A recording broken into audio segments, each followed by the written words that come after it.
Social Security is solid. You've heard Bernie Sanders say this, 1,000 times in this program.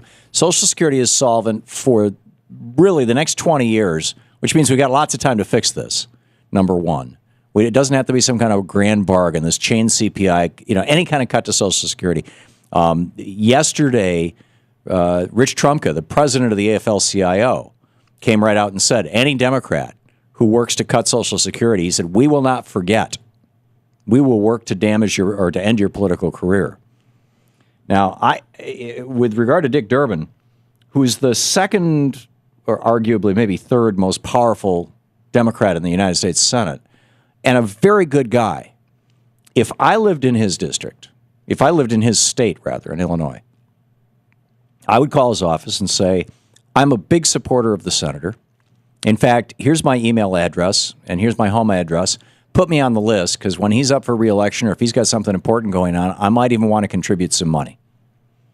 But please ask him to hold the line and not support any kind of cuts whatsoever to Social Security. The solution to Social Security, if you're going to do a solution in this legislative session, which is extremely unlikely because the Republicans control the House, but if you're going to do a solution to Social Security, it's not to cut benefits, it's not to chain the CPI. It's to lift the cap on the Social Security tax so that Bill Gates pays the same percentage of his income in Social Security tax as does the guy working at Dunkin' Donuts. It's real simple. So I would be very respectful, and I would, and like I said, I would say, and this is the truth, I support Dick Durbin. I think he's a good guy. But to go on Fox News and say,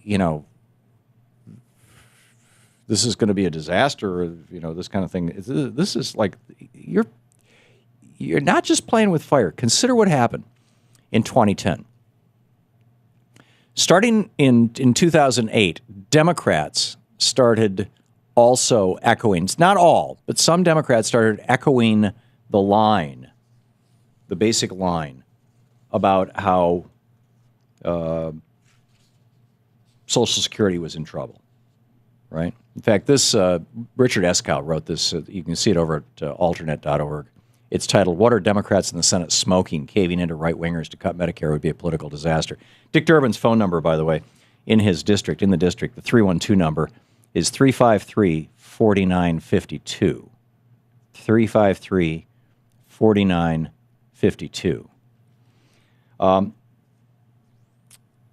Richard Eskow, who's a very, very smart guy, he said, he wrote, this is a recent poll by Lake Research. 82% of Americans oppose cuts to Social Security, which includes 83% of Democrats, 78% of independents, and 82% of Republicans. 74% of Tea Partiers oppose cuts to Social Security. So why would any Democrat want to commit political suicide? They need to be 100% united and hold the line on this thing, the same way Harry Reid and the president did on this government shutdown thing. Just say no. And then Richard goes on to point out, Democrats hold the advantage on this issue right now, which means it's theirs to lose. There is a historic precedent. In 2010, or a historical precedent, in 2010, after 2 years of presidential rhetoric about trimming entitlements, remember that the first 2 years of the Obama administration, President Obama kept saying, I'm willing to cut a deal that involves entitlements. And all of us kind of shivered and shook, but, he didn't. But it made a lot of people nervous, okay? In 2010, after 2 years of presidential rhetoric, and we should be, by the way, calling the White House comment line and saying the same thing to President Obama, take that off the table. Take that chain CPI off the table. Back to Richard Eskow. In 2010, after 2 years of presidential rhetoric about trimming entitlements, Democrats experienced a 20-point plunge on the question, which party do you most trust to handle Social Security? Republicans responded to this with a thoroughly predictable, utterly insecure, and very effective Seniors' Bill of Rights. Remember that? In 2010, they rolled out the Seniors' Bill of Rights just in time for the election. And that was the year the Democrats lost control of the House of Representatives. Do you really want to go down this road? So, Senator Durbin, you're a good guy. Get your facts straight, please. Call Senator Sanders' office. He'll fill you in. I'm serious. Bernie has been on this topic for the 10 years that I've known him. He has been absolutely solid on this topic, and he knows the numbers. He can recite them from memory.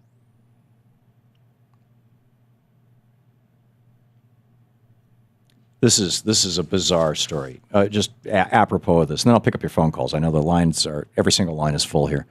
The president of the Harlem Children's Zone said he's on the college campus circuit to gin up student activism around entitlement spending. This guy, Jeffrey Canada. He runs... See, this is the so-called Fix the Debt campaign. This is a bunch of Wall Street billionaires. There's $2.7 trillion in the Social Security Trust Fund. They want it.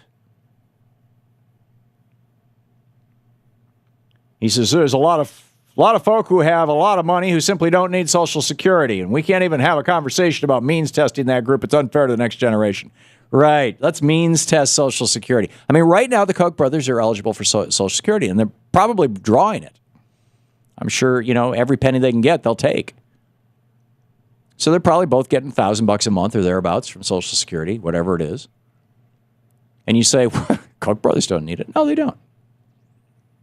But if you start means testing, if you start saying anybody with an income over $70,000, over $5 million a year, can't get Social Security, then next year it'll be anybody with an income over $1 million a year can't get Social Security. And then the next year it'll be anybody with an income over $50,000 a year can't get Social Security. And then the next year it'll be anybody with an income over $12,000 a year can't get Social Security. And pretty soon Social Security has been turned into a damn welfare program. And you know what happens to welfare programs? Democrats like Bill Clinton come along and say, we're going to end them, end welfare as we know it.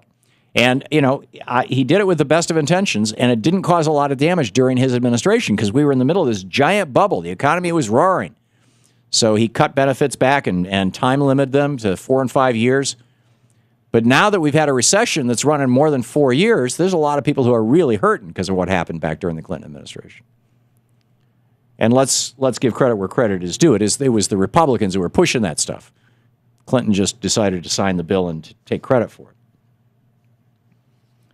But now we've got, public education people pushing privatization of Social Security. I mean, this is nuts.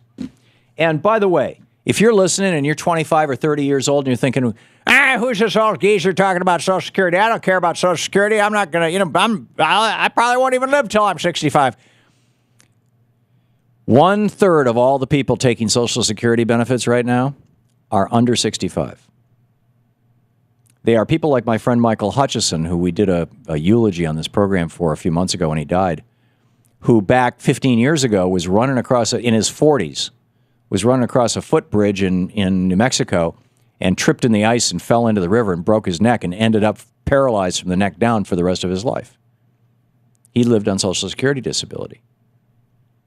There are people like young Paul Ryan, who when his dad died when he was a youngster, his mom qualified for widow's survivor's benefits so she could stay home and raise her kids. 1/3 of Social Security recipients are people who have fallen on hard times. They're literally widows, orphans, and disabled people, which could be you tomorrow, God forbid, but it could be. Every single one of us has a multi-million-dollar insurance policy, and the younger you are, the more it's worth.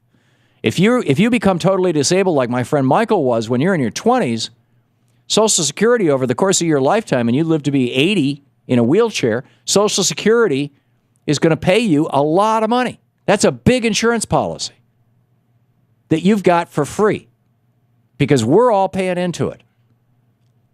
Let's not mess with this thing.